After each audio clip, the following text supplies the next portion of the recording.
What is in a lie? I've always imagined that being a politician, namely a Democrat and some notable Republicans, that lying has got to be the hardest part of the job. Because for them, it's more than just a lie. These are lies that are hurting people. These are lies that are being told to cover up things that are purposely holding down society. I would imagine there has to be a huge burden of guilt attached to that.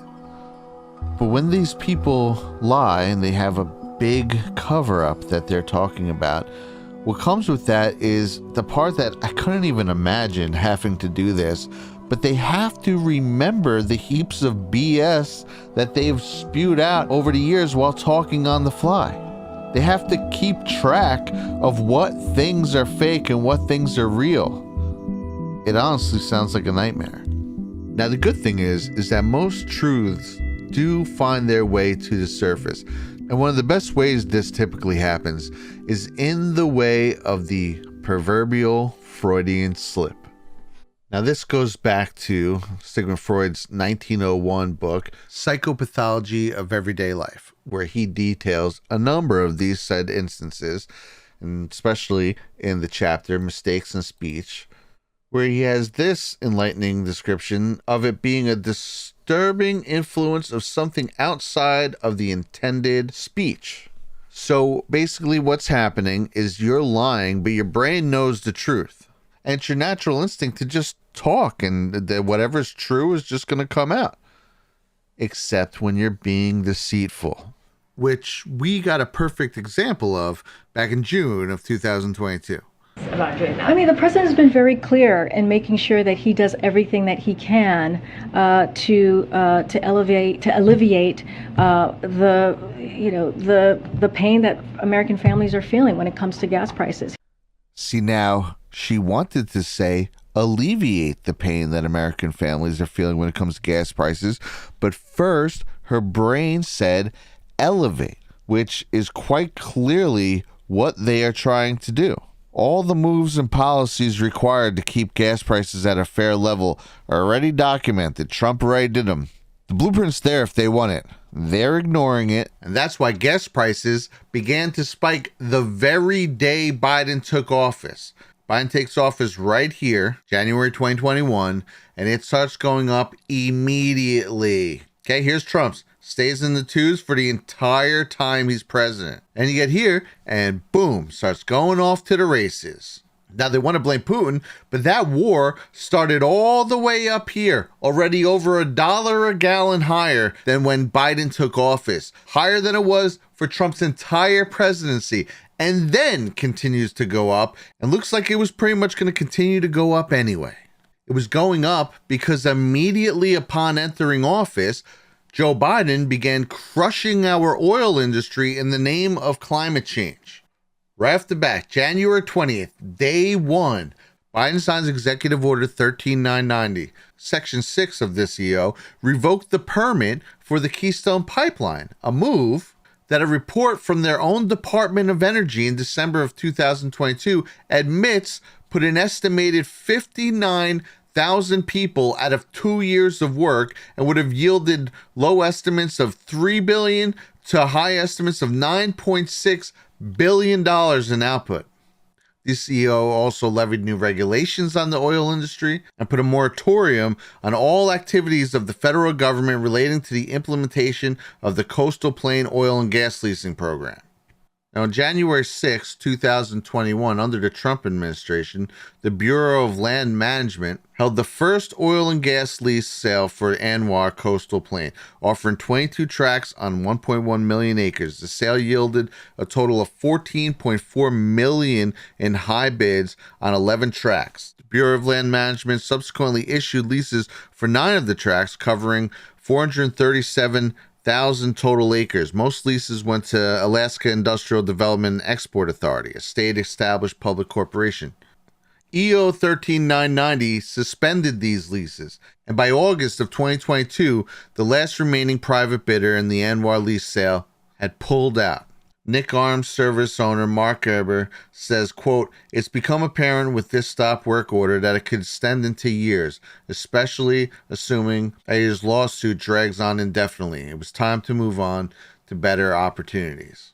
Then, after being in office only 7 days, Section 208 of Executive Order 14008 paused all new oil and natural gas leases on public lands or in offshore waters. Section 209 of this EO began the process of eliminating fossil fuel subsidies from the budget entirely. So Joe Biden is the cause of the skyrocketing gas prices that have worked to elevate the pain that American families have been feeling pertaining to them. And you never get that money back. It's not like if the price drops, you get a check for the difference you just paid for the past 2 years. That money's siphoned from the American public forever. Now, if we go back to this chart, you can see that in July of 2022, it begins dropping from the unbelievable and record high of $5 a gallon and eventually levels out around $3.70 a gallon. This reprieve here has been used as proof of Biden fixing the problem of high gas. Well, there's several things wrong with this. First and foremost, he's the one who caused the problem. Band-aiding your own problem is a vastly different animal than fixing a problem. Okay, next, he didn't, quote, fix this problem by reversing the aforementioned crushing edicts on the gas and oil industry. All he did was temporarily band-aid the problem to trick his voters. The reason there's been some perceived, quote, relief from these insane gas prices is because as a way to, quote, combat them, Biden has started selling off our strategic oil reserves. If you look at this chart here, you'll observe that he has already sold or given away for free. That's a whole nother story. Almost half of our strategic petroleum reserves. When he entered office, there was 638 million barrels, and now there is 363 million barrels. And these numbers are in thousands. So 363,723,000 barrels is 363 million. So it's a false reality. This is a one-time event. He didn't do anything to help the situation moving forward. He used a one-time fix to temporarily fool the masses. And it's very hurtful to us, especially on the heels of his aforementioned practices, which lowered our capability to produce in excess. These are barrels of oil the U.S. keeps in reserves for an emergency. Can only be sold once. So this temporary reprieve is an illusion, a dangerous one at that. Also, if you look even closer at it, putting all the phoniness of how they got to go down a little bit in the first place aside, it's actually a classic example of moving the Overton window. It didn't go down to the cost it was under Trump. It's still $1 plus higher. This is a classic sales tactic. You hit people with something insanely high and then, quote, compromise down to something lower that is still higher than the original. In the end, the higher price seems like a bargain and your typical consumer doesn't realize he's just been scammed. Every dollar added to the price of gas costs each commuter nearly $1,000 more a year. That's just to get to work. Forget about going anywhere else. So he didn't relieve his problem. It's still $1 higher, and we're down 270 million barrels of oil from our strategic reserves. You can see this phenomenon reflected and mirrored right here in the United States inflation rate chart. Gas doesn't just affect the American citizens at the pump, it affects the cost of running manufacturing plants, which raises the prices of all goods because now it costs more to actually make them. It also raises the price of shipping and distribution of said goods, which raises the prices even higher. That's why you can see this progression mirrored here in inflation rates, hitting a peak of 9.1% in the summer of 2022. And inflation is nearly permanent. This is just a percent that each year inflates. Even though now it's at 4, it doesn't mean it's going down. That's just how much it's going up each year, which is still higher than any year of President Trump's administration, 2 times as high in most cases. And again, Here's the blueprint. Trump already showed the world that you can keep these rates down and regulated if you have a real person in office who's actually trying to do so. All right. And if you want to go back now to gas prices and look at the weekly averages, here's Trump. Not a single one leaves the $2 range for his entire presidency. Then you come down here to Biden, and all of a sudden they're in the 3s, and then they're in the 4s, and remarkably even hit the 5s until Biden decides to pretend to fix it by throwing our tax dollars at it and selling off a strategic petroleum reserve. So he can blame Putin all he wants, but what he intended to do was going up anyway. It was going up since the second he got in office, right along with inflation in general. This could only be on purpose, or, if you will, being done by someone who is trying to elevate the pain American families are feeling. The president has been very clear in making sure that he does everything that he can to alleviate the pain that American families are feeling when it comes to gas prices. Now, Freudian slips, unfortunately, aren't that rare when you're talking about politics. You just have to be paying attention. And this next one is a Freudian slip of the highest order. The decision of one man to launch a wholly unjustified and brutal invasion of of Ukraine. Wow, that was rough. But like they say, the truth always comes out, especially when your entire administration is built on lies and you have Jen Psaki as its spokesperson. In terms of actions, Alex, that we have taken, or we're working to take, I should say, from the federal government, we've increased disinformation research and tracking within the Surgeon General's office. We're flagging problematic posts for Facebook. Oh, is that so? Censorship being dictated right from the White House, aka exactly like the Nazis, where if you come down here, it stated very clearly that detailed guidelines stated what stories could or could not be reported and how to report the news. Journalists or editors who failed to follow these instructions could be fired, or, if believed to be acting with intent to harm Germany, sent to a concentration camp.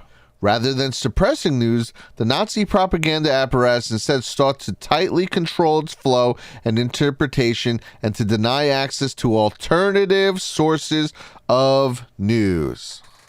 Which is exactly what Facebook and others like it have been doing for years. It's the same thing every time. First, they use the whole weight of the press to slander a topic or a group. Then they outright ban or simply shadow ban them, which means they are denying access to alternative sources of news, while receiving detailed guidelines stating what stories can and cannot be reported directly from the White House.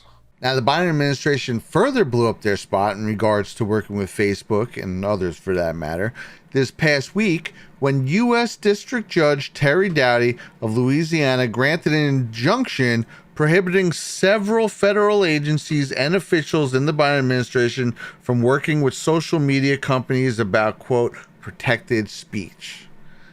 An injunction that the Biden administration has immediately appealed and begun to fight. Well, if you're not doing it, then why fight it? If you're not censoring conservatives via social media in the first place, why care? Because they were doing it. In fact, Judge Doughty stated in his reasoning for making the injunction that there is, quote, substantial evidence of a far-reaching censorship campaign, and added that the, quote, evidence produced thus far depicts an almost dystopian scenario. One that we already knew because, once again, the mouth wanted to say one thing, but the truth is what came out. We're flagging problematic posts for Facebook that spread disinformation. We're working with doctors and medical professionals to connect to connected medical experts who are popular with their audiences with accurate information and boost trusted content. Now, typically, these aren't things that are just blabbed out to the public, which is why you can see her clearly get nervous and start stammering over her words once she realizes that she just made a major Freudian slip, exposing them. She also accidentally exposed that the White House is actually supportive of Antifa terrorizing opposing government officials. So I know that there's an outrage right now, I guess, about protests that have been peaceful to date, and we certainly continue to encourage that outside of judges' homes, and that's the president's position. The president's position is in full support of terrorizing Supreme Court justices in their home, which again is completely in line with the Nazis. In this case, the Nazi brown shirts, who were used like a private army to intimidate opponents. Exactly how the left uses Antifa to terrorize and intimidate their opponents. But that's not all Psaki, the Freudian slip champion, has slipped up and said. She also raised an awful lot of eyebrows with this statement. We expect their conversation to be wide-ranging, to cover a range of topics of mutual interest, everything from COVID-19 and our efforts to address the global pandemic to regional security issues, which could include a range of topics. I have a topic for you. Why did you just call it a plandemic? And also, why do you keep mentioning President Obama? Because this next Freudian slip from Jen Psaki lends some very interesting insight into who might actually be running the shots behind the scenes. A little bird told me that you said you might be resigning the job this year. Say it isn't so. Is it true? I don't know when I'm leaving. This is an honor and a privilege, and I love working for President Biden. Since President Biden took office. Now, this one's a double example in more ways than one, because not only are there two clips of her accidentally saying President Obama, you can see her immediately smile once she realizes she messed up and goes back to repeat what looks here to potentially be a lie, President Biden. And she ain't the only one blowing their cover. We have to do those imminently, more imminently even, to address the full Obama agenda of building back better. So that's Nancy and Psaki 2 times with Freudian slips inferring that President Obama is actually the one calling the shots, which is something that he's literally suggested himself. Do you wish like you had a third term? And I used to say, you know what, if I could make an arrangement where I had a stand-in, a front man or front woman, and they had an earpiece in, and I was just in my basement in my sweats, looking through the stuff, and then I could sort of deliver the lines, but somebody else was doing all the talking and ceremony. I'd be fine with that. For President Obama, since President Obama, the full Obama agenda. I don't know, starting to seem like maybe this guy might not be calling the shots. He also seemingly might not even know who's calling the shots. This is a person who was ready on day one to be President of the United States of America. I took it to instill public confidence in the vaccine. President-elect Harris took hers today for the same reason. Now, when President Harris and I took a virtual tour of a vaccination center in Arizona, but all kidding aside, of course, President Harris is a proud Howard alum. She might have something to say about Delaware State. Last week, President Harris and I stood in the United States Capitol.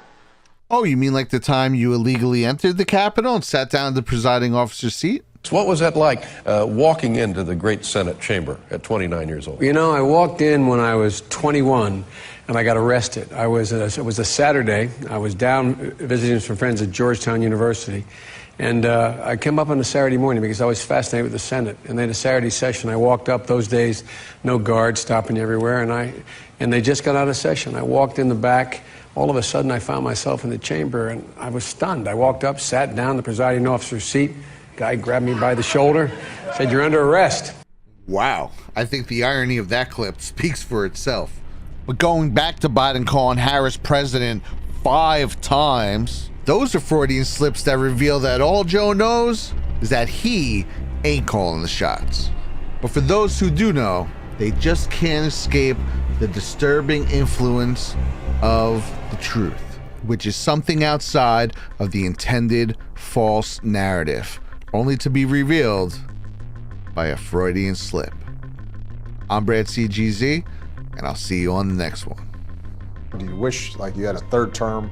If I could make an arrangement where I had a stand-in, a front man, they had an earpiece in, and I was just in my basement in my sweats, looking through the stuff, and then I could sort of deliver the lines, but somebody else was doing all the talking and ceremony, I'd be fine with that. See, I went to the big guys for the money.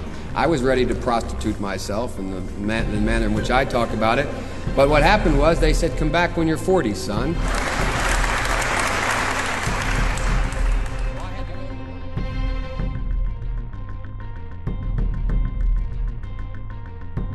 I love working for President Biden. Since President Biden took office. To address the full Obama agenda of building back better. We're flagging problematic posts for Facebook. To elevate the pain that American families are feeling. So I know that there's an outrage right now, I guess, about protests that have been peaceful to date, and we certainly continue to encourage that outside of judges' homes, and that's the president's position. Last week, President-elect Harris was ready on day one to be President of the United States of America. Protests outside of judges' homes, we certainly continue to encourage that. They're not going to stop. And that's the president's position. I have to say thank you to them. Make sure that we now follow through. Roski rode a taxi to Kavanaugh's Maryland neighborhood. He came to kill a specific Supreme Court justice. Officers found a black tactical chest rig, a tactical knife, a Glock 17 pistol, along with a long list of items. When I marched in the civil rights movement, I marched with tens of thousands of others. I was not out marching. I was not down in Selma. It's everything from COVID-19, the global pandemic. I don't think it should be mandatory. I wouldn't demand to be mandatory. I will sign an executive order that will now require all executive branch federal employees to be vaccinated. All. I don't think masks have to be made mandatory. In one of his first acts as president, Joe Biden signed an executive order requiring masks on federal property. End of quote. Repeat the line.